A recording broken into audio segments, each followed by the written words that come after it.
Crédit photo, best image en cette fin d'année, Jacques Dutronc revient doublement au cœur de l'actualité. Tout d'abord pour la sortie de l'album live de la tournée avec son fils Thomas, mais surtout pour la publication de son autobiographie Et moi, et moi, et moi. L'occasion pour l'artiste de 81 ans, qui a défrayé la chronique en signant la pétition de soutien à Gérard Depardieu accusé d'agression sexuelle, de multiplier les interviews pour évoquer sa carrière ou encore la santé de Françoise Hardy, son ancien amour. Françoise ne peut pas aller mieux.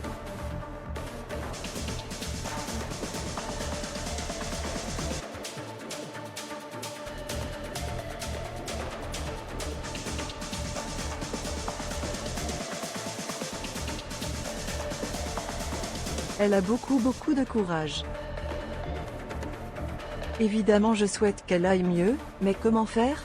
C'est-il désolé, c'est dommage pour elle. Elle ne pouvait vraiment pas se déplacer, pour venir voir un concert. Mais on lui faisait un petit hommage tous les soirs.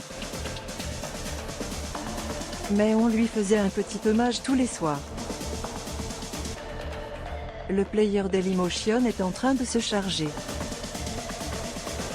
var configuration égale new object. Configuration.video égale x89 x 6e8. Configuration.param égale new object. Configuration.param.aspect ratio égale 16:2.9. Configuration.param.mute égale true.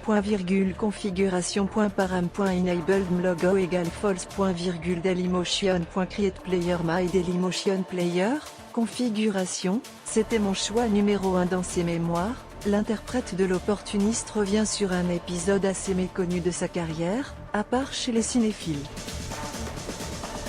En effet, Jacques Dutronc aurait dû jouer dans Les Aventuriers de l'Arche perdue, film mythique de Steven Spielberg et premier volet de la saga Indiana Jones sorti en 1981. Dans les pages de son livre, Jacques Dutronc explique ainsi que le réalisateur des Dents de la Mer a jeté son dévolu sur lui après l'avoir vu dans les films L'important c'est d'aimer et Sale rêveur. Il était descendu au Plaza Athénée, où il faisait les castings, et où un nombre incalculable de comédiens se sont soudain inventé des rendez-vous, au cas où ils y croiseraient le cinéaste.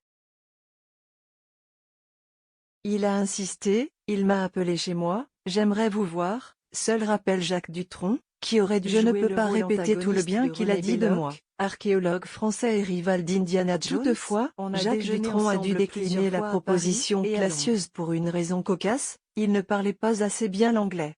J'ai appris mon texte, j'ai essayé, mais mon anglais était trop mauvais. J'ai ralenti le tournage.